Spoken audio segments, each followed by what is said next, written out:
আসসালামু আলাইকুম এভরিওয়ান, কেমন আছেন সবাই? আশা করি ভালো আছেন। আলহামদুলিল্লাহ আমরাও ভালো আছি। তো আজ আমি আপনাদের দেখাবো নোয়াপাড়া থেকে বিখ্যাত কবি মাইকেল মধুসূদন দত্তর বাড়ি কিভাবে যেতে হবে, কিভাবে গেলে সহজেই যাওয়া যাবে। তো গাইজ, সব থেকে সহজ হচ্ছে নোয়াপাড়া থেকে সুন্দরী বাজার হয়ে সোজা মনিরামপুর বাজার গিয়ে কেশবপুরে যাওয়া। তবে আমরা কিন্তু মনিরামপুর হয়ে যাইনি, কারণ আমাদের একটু ঘোরার শখ ছিল একটু বেশিই। এজন্য আমরা কলাগাছি হয়ে গিয়েছিলাম। অবশ্য কলাগাছের এদিকে রাস্তাটাও অনেক ভালোই ছিল।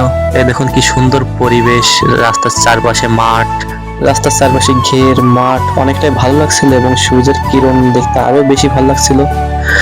তবে গাইজ, আমরা কিন্তু আজও হুট করে প্ল্যানিং করছি, কারণ আমাদের দু একদিন ধরে প্ল্যানিং করে তারপর ডেট ফিক্সড করে এগুলো যাওয়া কিন্তু আমাদের দ্বারা হয় না, কারণ আমরা কর্মজীবী। এজন্য আমরা হুট করে প্ল্যানিং করে হুট করেই যাই। তো গাইজ বলি, কেশবপুর বাজার পার হয়ে বড় সড়ো একটা গেট দেখতে পারবেন মধুসূদনের বাড়ি যাওয়ার জন্য।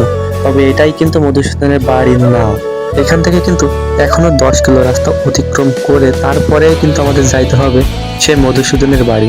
তো গাইজ, আশা করি কিছুটা ধারণা দিতে পারছি আপনাদের, এবং চলেন এখন দেখাই মধুসূদনের বাড়ির আশেপাশের আঙিনাগুলো। তো গাইজ, এখানে এসে প্রথমেই বিপদের সম্মুখীন হয়ে গেলাম। অ্যাকচুয়ালি আমরা কিন্তু জানি না যে আসরের পর সবকিছু বন্ধ হয়ে যায় এবং সব গেট মেট বন্ধ করে দেয়, আসরের পরে আর ঢুকতে দেয় না। তারপরেও আমরা কিন্তু ঢোকার চেষ্টা করলাম, আমাদের অনেক মানা করছিল। তো আর যাইনি সামনের দিকে, এই পর্যন্তই স্থগিত করে দিয়েছিলাম।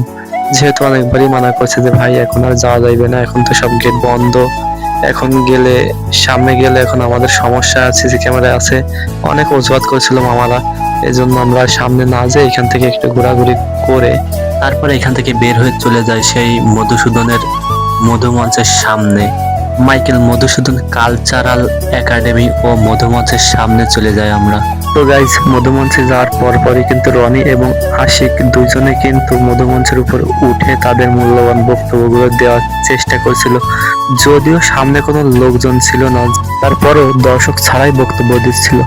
তবে গাইজ, এই প্রতিষ্ঠানটি কিন্তু মহাকবি মধুসূদনের নিজ হাতে গড়ে তোলা একটি প্রতিষ্ঠান।